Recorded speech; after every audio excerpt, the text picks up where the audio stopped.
Bien, estamos con Francisco Tudela en Redes y Poder. Francisco, gracias por estar con nosotros esta noche. Qué ocurrencia, gracias por la invitación, Alfonso. Francisco, unas palabras solamente para conocer cuál es tu análisis sobre lo que vemos en estas alianzas que se han producido en las últimas horas. Hay varias que muchas personas, digamos, no entienden todavía. Quizás la más, digamos, compleja de entender sea aquella que une a un partido como el Partido Aprista y a otro como el Partido Popular Cristiano en esta suerte de plataforma electoral que ellos están ahora lanzando y auspiciando, ¿no es cierto? Lourdes va con Alan García, Lourdes va como vicepresidenta. Es algo que para muchos les resulta difícil, hay muchos que están en la orilla opuesta y que, claro, critican pues y disparan címente con ventilador. Para quien ¿no? conoce la historia del Perú, esto no es extraño. Por ejemplo, durante el gobierno del general Odría, se persiguió al APRA por la sublevación del 48. Ahí la Torre estuvo asilado en la Embajada Colombiana y en la Avenida Arequipa.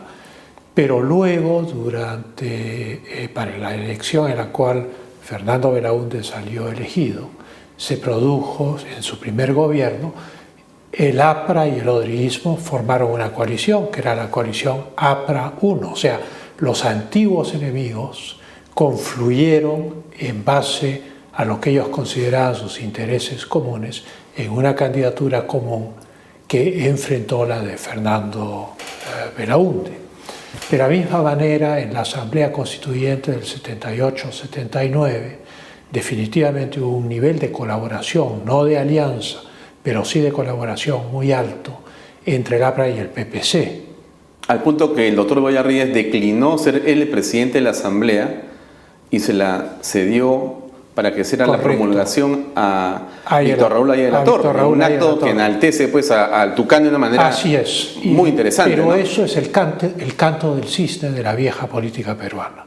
¿Por qué el canto del cisne?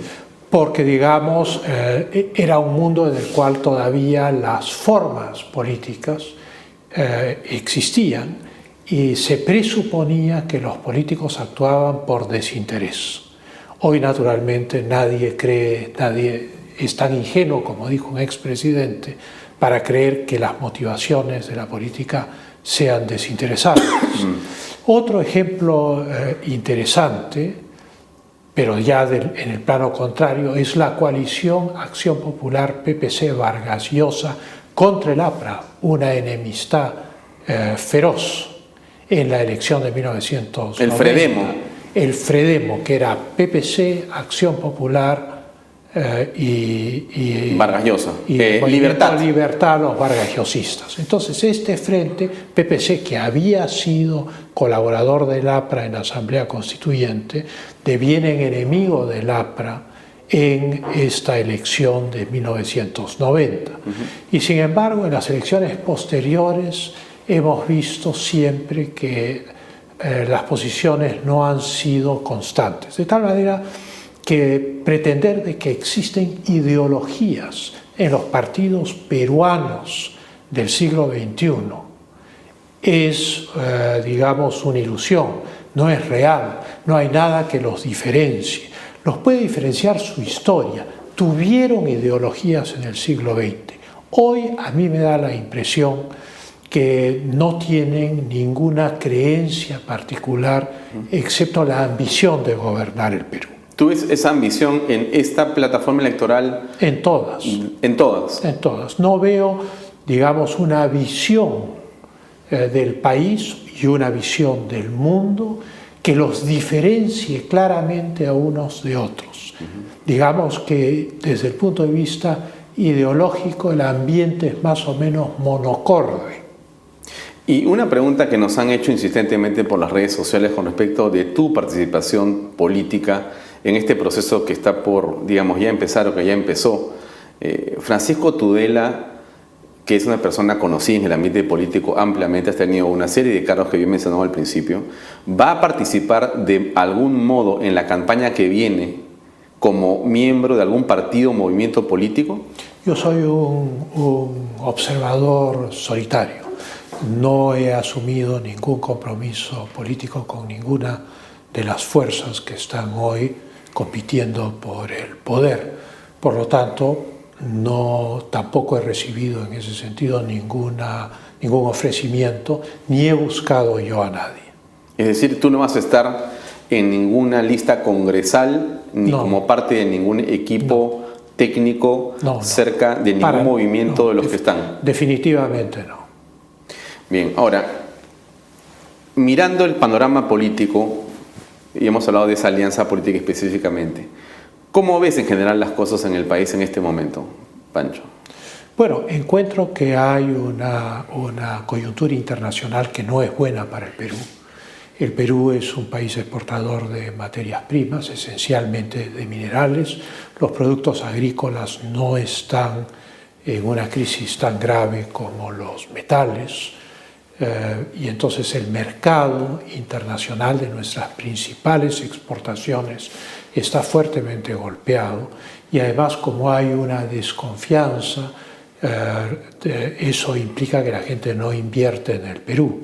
Lo que ha sucedido con los grandes proyectos mineros parados por el movimiento antiminero es muy grave porque ha implicado la paralización de créditos por 68.000 millones de dólares que debieron haber sido invertidos en el país. Pero ahí sí hay una ideología, ¿tú adviertes en esa parálisis de esos?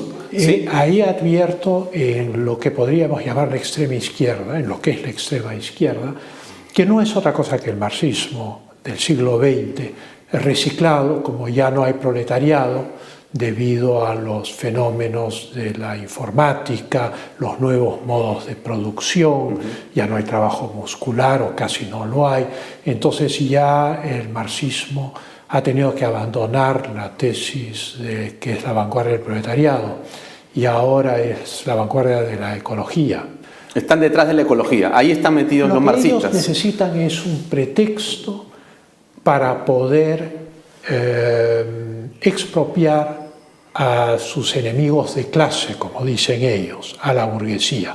En el siglo XX, hasta la caída de la Unión Soviética, la expropiación era para favorecer al proletariado. En el siglo XXI, como las condiciones políticas del mundo han caído, ya no existe el mundo del siglo XX, ya no existe el comunismo con una superpotencia comunista que sea su patrocinador, entonces ya la tesis de vanguardia del proletariado, que era la tesis soviética, no sirve para nada. Entonces ahora son la vanguardia del medio ambiente. ¿Para qué? Para expropiar a los mismos que ellos pretendían expropiar en el siglo XX. Y probablemente cuando lo del medio ambiente esté resuelto, encontrarán algún otro pretexto para seguir planteando siempre lo mismo, que es la nacionalización de los medios de producción, el control de los medios de comunicación, en fin, el control de los medios de producción por el Estado, ¿no? Y también de los medios de comunicación y del aparato de libertad de pensamiento que cuando ellos toman el poder se convierte en un aparato de difusión ideológica.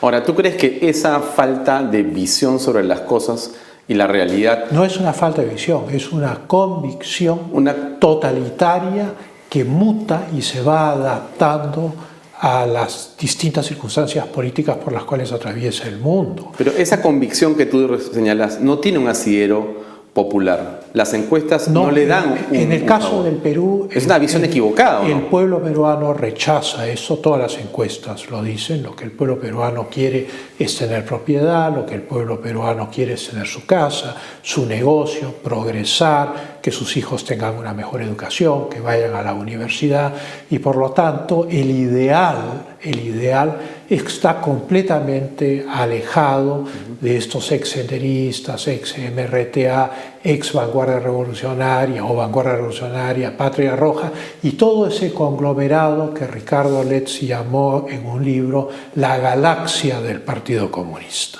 Entonces esta galaxia está movida primero por una utopía en la cual no hay, digamos, vida social normal, o sea, el hombre llega al paraíso terrenal, como Adán y Eva, y entonces ya puede escoger cuántas horas trabaja, no tiene patrón, no existe el Estado, no hay policía, no hay ejército, es pescador en la mañana, filósofo en la tarde, negociante en la noche. Entonces, esa es la utopía comunista. Pero la utopía encubre un mecanismo de odio, un mecanismo de resentimiento, que Nietzsche describió muy bien en Genealogía de la Moral.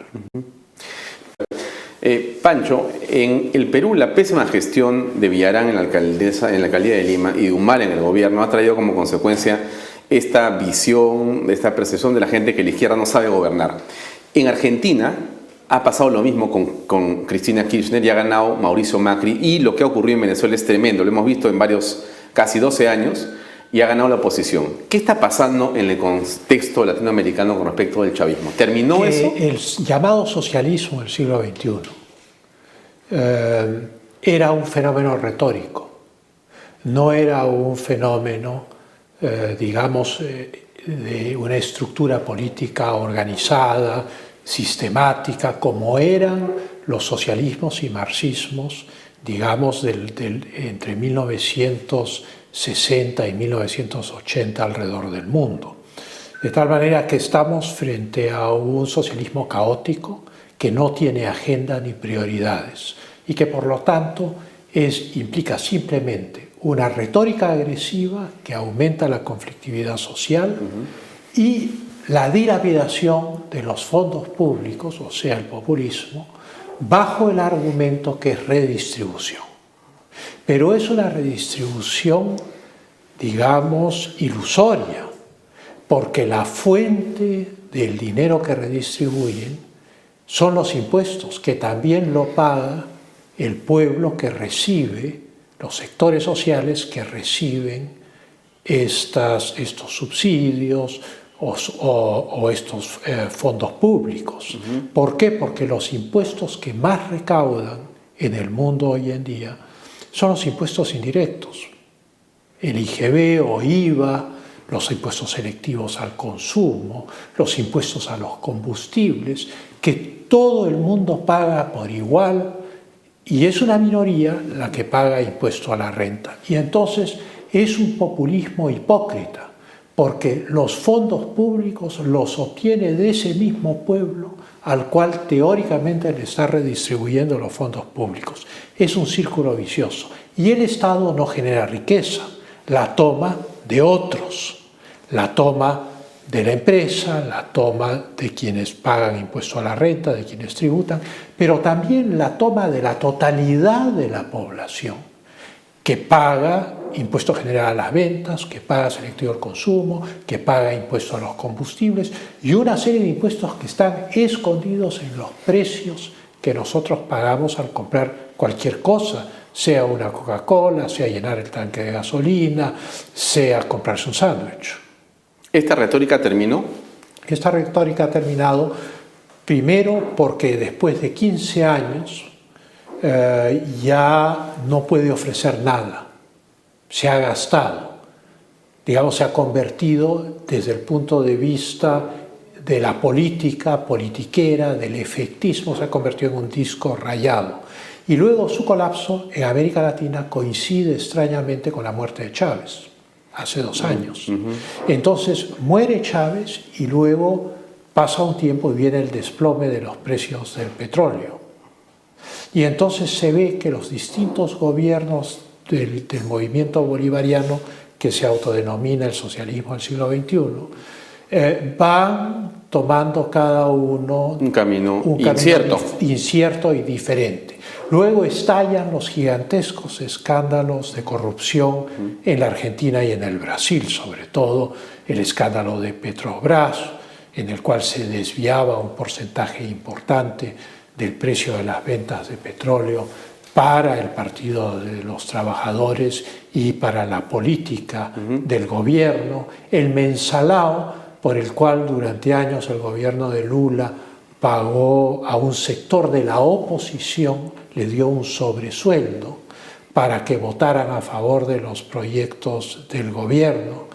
Ahora el lavallato que involucra a una serie de empresas de contratistas de obra pública, algunos de los cuales son multinacionales importantes. Y entonces, naturalmente, este socialismo corrupto se desprestigia a sí mismo. Y entonces viene el enfrentamiento entre la retórica y el discurso supuestamente justiciero, pero que se repite hace 15 años hasta el cansancio y en el cual la gente ya no cree. Y por el otro lado, cuando la gente abre los periódicos, lo que ven son estos escándalos de corrupción. Llega un momento en el cual terminan votando en contra, que es lo que ha pasado en la Argentina. ¿Por qué además? Porque hay un tercer factor. Y el tercer factor, además de la contradicción entre el discurso y la realidad de la corrupción, el tercer factor es que el mundo ya no está en un boom de crecimiento. Y entonces la economía se ha vuelto más lenta. En Europa hay, digamos, están al borde, al filo de la navaja de una recesión. En los Estados Unidos probablemente Janet Yellen el día de mañana, según se especula, suba las tasas de interés, con lo cual el crédito se va a encarecer. La China tuvo hace unos meses una devaluación y esta semana que ha pasado ha tenido otra, o sea que hay un ajuste muy fuerte. Eso implica que la China, que es la fábrica del mundo y que por lo tanto es el primer comprador mundial de materias primas, compra menos materias primas y eso afecta frontalmente a América Latina y afecta frontalmente al Perú, por ejemplo, afecta frontalmente al Brasil, a la Argentina. El día de hoy, Macri en la Argentina, que es quien ha derrotado a los Kirchner, además de largo, ha comenzado a bajar las retenciones. Así es. Habían retenciones para todos los impuestos enormes, que llegaban al 30 y tantos por ciento, 40% del impuesto. Entonces, eso implicaba que ese dinero retenido quedaba clavado en cuentas y no podía ser usado por los agricultores, por los empresarios para mover la economía. El día de hoy, Macri ha decidido, porque está dentro de las facultades del Ejecutivo, liberalizar eso. Así es. Pero tarde o temprano, Macri va a tener que buscar algún modo de consenso con el Congreso, porque hay leyes fundamentales que no están dentro de las atribuciones del Ejecutivo. Entonces, en la Argentina llegará el momento en el cual habrán tensiones sobre la política económica con el Congreso.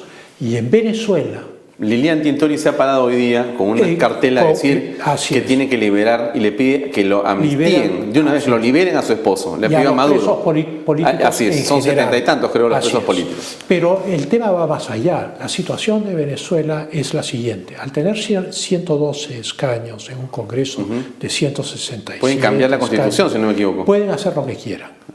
O sea, es un Congreso omnipotente. Pero una de las cosas más importantes que pueden hacer es convocar al referéndum de mitad de término presidencial que dispone la Constitución de Venezuela para confirmar o no al presidente Maduro. Y entonces, evidentemente, a medida que corran estos meses hasta que llegue finales de abril, principios de mayo, en el cual se abre la posibilidad de este referéndum, va a haber necesariamente enorme confrontación entre el Poder Legislativo y el Poder Ejecutivo en Venezuela. Y entonces es una situación en la cual un chavismo desgastado, con el líder carismático fallecido hace 2 años, con un gobernante que está aislado en América Latina porque sus principales aliados o ya no están, como los Kirchner, o están con el agua hasta el cuello, hundidos en escándalos de corrupción y con índices tremendos de desaprobación pública, como es el caso de Dilma Rousseff, o han tomado su propio camino por el cual ya no se pelean con los empresarios, si bien hacen sus políticas populistas, como es el caso de Evo Morales, o gobernantes que cambian la Constitución para la reelección indefinida, como es el caso de Correa en el Ecuador, pero esa reelección indefinida no lo alcanza él porque es a partir del 2021. De tal manera que ya es la hora del rompan filas en el socialismo del siglo XXI y de la dispersión generalizada. Ya no hay unidad, todos están muy debilitados. En ese contexto, el órgano más fuerte y vital político en Venezuela es el Congreso de la República Venezolana, que se enfrenta a un ejecutivo débil, desacreditado y al cual los mismos cubanos le han dicho que acate las elecciones en las cuales la oposición obtuvo la mayoría. Raúl Castro le dijo a Maduro públicamente que debía acatar los resultados y como buen colegial Maduro obedeció y acató los resultados, si bien naturalmente de mala gana. Pancho, ¿alguna de las propuestas políticas que están corriendo en esta campaña en el Perú tiene una visión internacional o en todo caso una visión internacional tiene un impacto en el electorado nacional o no? Yo tengo la impresión que no. Yo creo que el electorado nacional es totalmente inconsciente de que la realidad actual del Perú es que está inserto en el mundo. ¿Por qué? Porque los medios no transmiten con la intensidad que debieran información sobre esta relación entre nuestra economía e inclusive nuestra política. O sea, pero digamos Chile, que por hay ejemplo, tres grandes franjas o bandas de la vida internacional, que es la democracia, el respeto a los derechos humanos y los mercados, de los cuales uno no puede prescindir, uno está insertado en esta política mundial, y esa política mundial implica que uno navega entre distintas posiciones respecto a esas políticas. Pero Chile tiene una visión más bien diferente, ¿no? Tú sientes que ellos tienen una proyección hacia el mundo y el Perú más bien que mira hacia adentro. ¿Por qué? Bueno, yo creo que el hecho de que Chile no tenga mundo andino, sino que simplemente sea el Valle Central, que es un país muy angosto, con gran frente al mar y detrás de ellos la cordillera altísima, pero sin un mundo andino como el caso del Perú, hace que necesariamente hayan mirado desde la independencia hacia afuera, desde el siglo XIX. En 1830, José María Pando, que era ministro de Hacienda de Gamarra, acá en el Perú, tuvo una disputa tremenda por el tema de los aranceles. O sea, en esa época lo que querían era prohibir todas las importaciones. Y él decía, no, bueno, si quieren poner aranceles, si quieren el proteccionismo, está bien. Él era consciente de que el mundo había cambiado después de las guerras napoleónicas y que se había empezado a generalizar el libre comercio porque Inglaterra era la potencia mundial. Y entonces él dice, no, no prohíban las importaciones. Fíjense ustedes cómo Valparaíso está lleno de buques en 1830 y en el puerto del Callao no viene nadie. ¿Eso qué significa hoy? Lo mismo. Significa que si no somos conscientes de que estamos integrados económicamente al mundo y que tenemos que facilitar el ingreso del crédito, la inversión, la venta de nuestra producción, nuestra propia innovación tecnológica, nuestra inventiva, si no comprendemos eso en un plano global, estamos condenados a periclitar. Por ejemplo, hoy Chile, que es un país vecino, que es un país más pobre que nosotros en términos absolutos, no en términos relativos, tiene 4 veces nuestro PBI, sin embargo tiene una de las flotas mercantes más importantes del mundo. ¿Y el Perú? ¿Cuántos barcos tiene? El Perú no tiene ni un barco. ¿Y por qué? La flota mercante chilena es privada, es de empresas privadas, ¿no? Bueno, eso dice mucho de que el debate cuestión, no está es una cuestión ahí, de visión, acá. Proyección, Claro, por supuesto. comprensión de que hay oportunidades fuera del territorio nacional que deben ser exploradas y que deben ser trabajadas.